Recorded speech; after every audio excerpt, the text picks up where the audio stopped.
مرحبا بكم مستمعينا في عدد جديد من بودكاست بنيان أنفو، أول منصة إعلامية إلكترونية متخصصة في مجال البناء والعمران. كما عودناكم سابقا، في كل حلقة من هذا البودكاست نتحدث عن مواضيع شيقة ومثيرة للاهتمام تجيب على الكثير من الأسئلة التي تطرحونها على أنفسكم. في هذا العدد من بودكاست بنيان أنفو سوف نتحدث على أحد أهم التطبيقات التي يستعملها المسافر لتسهيل تنقلاته عبر العالم. كما سنتحدث في هذه الحلقة عن هذه المنصة وأهميتها في الجزائر. إذا لمناقشة هذا الموضوع نستضيف معنا ضيفنا المتخصص في مجال البناء والعمران الأستاذ أبو نوفل. مرحبا بك أستاذ. Assalamu alaikum wa rahmatullahi wa barakatuh. Donc nous vous souhaitons la bienvenue dans ce nouveau podcast de Bunian Info. Donc aujourd'hui le sujet va porter sur une plateforme dédiée au tourisme entre particuliers. Comme dans un des sujets précédents, on avait parlé de l'avantage du logement locatif dédié au tourisme, c'est-à-dire à la nuitée. Donc là, on va parler aujourd'hui de la plateforme la plus connue dans ce domaine-là. Donc en tout cas, bienvenue à tous et merci de nous suivre encore une fois. إذن مثل ما قال لكم الأستاذ سوف نتحدث عن منصة مخصصة للجانب السياحي يستعملها الكثير عبر العالم. هذه المنصة اسمها Airbnb. إذن الكثير منكم ما على بالوش باللي هذه المنصة هذه موجودة في الجزائر ويستعملها الكثير وتحل الكثير من المشاكل للمسافرين وللسياح. إذن منصة Airbnb هي منصة عالمية للسفر والإقامة. أستاذ أبو نوفل، تقدر تمد لنا معلومات أكثر عن هذه المنصة وعن الخدمات اللي تمدهم، لي سيرفيس اللي تقدر تمدهم لنا منصة Airbnb. Donc nous allons parler aujourd'hui de la plateforme de mise en relation de particulier à particulier en location à la nuitée qui s'appelle Airbnb. Pour plus d'informations, mais vraiment connaître Airbnb, vous avez le nécessaire sur internet. Mais juste comme ça, donc un peu pour parler de la plateforme, c'est une plateforme, comme je l'ai dit auparavant, dédiée à la mise en relation de particulier à particulier dans le logement locatif à la nuitée. Donc c'est une plateforme qui est très bien développée à l'international. Elle est connue, c'est devenu un phénomène. C'est-à-dire quand on parle de maintenant, c'est-à-dire on n'utilise même plus le logement locatif à la nuitée ou le tourisme immobilier, etc. Quand on veut faire de la location à la nuitée, on parle de Airbnb. On dit faire du Airbnb. Tellement donc elle a pris une ampleur importante comme Uber quand on parle de tout ce qui est ubérisation. Donc cette plateforme-là, elle est principalement dédiée à la mise en relation de particulier à particulier. Après, si vous voulez connaître l'histoire et tout ce qui s'ensuit, rendez-vous sur internet et vous avez tout le nécessaire par rapport à cette plateforme-là. إذن مثل ما بما أنه تحدثنا في العدد السابق من بودكاست بنيان أنفو عن كراء العقار يعني بالليلة للسياح وخلال فصل الصيف خلال العطل. إذن اليوم تحدثنا على منصة Airbnb لأنه هذه المنصة هذه تعتبر حل من الحلول لطرح عقاراتكم. مثل ما قالنا الأستاذ، إذا نمد لكم معلومات إضافية عن هذه المنصة. هذه المنصة تأسست عام 2008، مقرها في سان فرانسيسكو بولاية كاليفورنيا بأمريكا. تعتبر أول منصة من هذا النوع في العالم. إذا أستاذ، هل هذا الموقع Airbnb هل رايح يحقق نفس النجاح يعني لو ميم سوكسي اللي حققه في باقي الدول العالم الدول السياحية يعني الصنف الأول من الدول. Donc ta question elle porte est-ce qu'elle rencontre le même succès cette application est-ce qu'elle rencontre le même succès en Algérie qu'ailleurs dans le monde? Exactement. Non, malheureusement non parce que pourquoi? Parce que déjà elle a des petits freins en Algérie. Le premier gros frein c'est le e-paiement parce que c'est une application qui marche avec réservation en ligne et paiement en ligne et malheureusement en Algérie exactement donc on peut même pas réserver en ligne ni payer mais ceux qui utilisent cette application c'est-à-dire les Algériens qui utilisent cette application soit c'est des personnes ayant des biens en Algérie mais qui vivent à l'étranger donc ils peuvent encaisser à l'étranger tout en louant leurs biens en Algérie. Donc là après comment ça se passe au niveau de l'imposition tout ça c'est autre chose. Donc la législation manque de toute façon en Algérie par rapport à ce sujet. Ça c'est entre parenthèses. Et certaines personnes qui ont des biens et qui passent par cette application là qui louent leurs biens via cette application en Algérie, généralement c'est juste pour faire connaître leurs biens. Mais après tout se fait via un contact téléphonique et comme tout ce qui se fait un peu en Algérie, c'est-à-dire c'est et après ça se fait directement paiement en main à main. Voilà. Donc généralement c'est comme ça que ça marche en Algérie. Donc c'est pour ça qu'elle ne rencontre pas le même succès. Airbnb في الجزائر لم تحقق نفس النجاح الذي تحققه في باقي الدول العالم. ومن أهم الأسباب اللي ما خلاتش هذه المنصة هذه تنجح في الجزائر هو الدفع الإلكتروني. ثقافة الدفع الإلكتروني لم تتداول بعد ما بين يعني بين المواطنين الجزائريين خاصة يعني تجد المواطن يقدر يخلص إلكترونيا ولكن اللي يطرح العقار ما يقبلش أنه يستقبل الأموال إلكترونيا. إذا أستاذ هل هذه المنصة عندها تأثير على السياحة في أي دولة يعني هل عندها تأثير؟ Donc est-ce que ça a un impact sur le tourisme en Algérie? Oui, non, c'est bon en Algérie, je sais pas, mais ailleurs dans le monde, ça a un impact important parce que au jour d'aujourd'hui, au lieu d'aller dans un hôtel où c'est un peu plus cher, etc., vous pouvez louer un appartement à Paris, vous pouvez louer un appartement à Berlin, vous pouvez louer un appartement à New York via cette application-là. Surtout lorsque on est plusieurs personnes, on est assez nombreux et les hôtels sont vite fait limités. Même s'il y a de plus en plus d'hôtels qui se mettent justement à l'appart-hôtel, et même si c'est des appart-hôtels, et c'est ça l'énormité de ce site, c'est que même si ils font ce qu'on appelle des appart-hôtels, ils passent via cette application-là pour louer leurs appart-hôtels. C'est-à-dire les hôtels passent via cette application-là Airbnb pour louer leurs biens. Donc bien sûr, ça a un impact important, ça a un impact très très important. إذن هذا الموقع Airbnb بإمكانه أنه يأثر على السياحة إيجابيا خاصة في طرح الحلول للسياح يعني راح يوفر لهم المكان المناسب يعني راح يشوف المكان قبل ما يوصل له راح يريزيرفي المكان ديالو اللي راح يقضي فيه العطلة ديالو عن بعد بلا يعني بدون ما يشقى لهنا مثلا ويبدا يحوس اذا استاذ نروحوا تكلمنا على يعني المستعمل تاع هاد المنصه مستعملها تاع هاد التطبيق دوكا نتكلموا على اللي يطرح المنازل ديالو عبر هاد التطبيق وشنو هي الفوائد اللي راح تعود على اللي يكريو مثلا المنازل ديالهم او الغرف او عبر هذا التطبيق هل هناك فوائد؟ Bien sûr. Il y a énormément d'avantages à passer via cette application-là parce que c'est la numéro 1 dans le monde, donc elle est très très connue.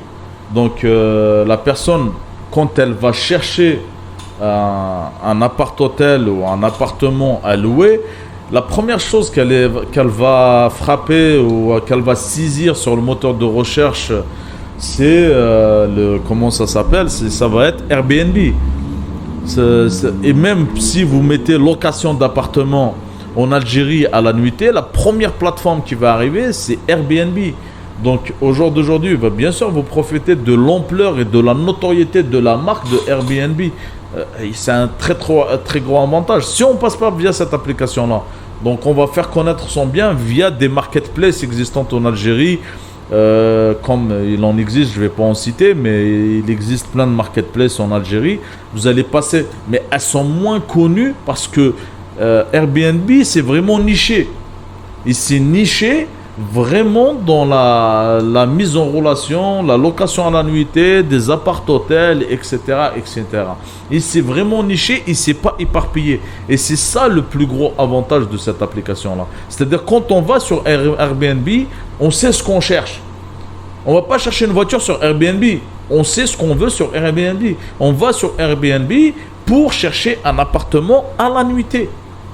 C'est ça, donc c'est ça le plus gros avantage. Si on loue un appartement à la nuitée, je pense que la meilleure façon de le louer, c'est de passer via cette plateforme-là. شكرا لك أستاذ. إذا أفضل طريقة لكراء المنازل ديالكم حاليا ربما خاصة أنه دخلت هذا التطبيق دخل جديد للجزائر، من بين أفضل الطرق أنه تطرح المنزل ديالك عبر هذا التطبيق، وراح يعود عليك بفوائد، خاصة أنه رايح يوصل يعني العرض ديالك لأكبر قدر ممكن من الناس اللي راهم يحوسوا على الكراء.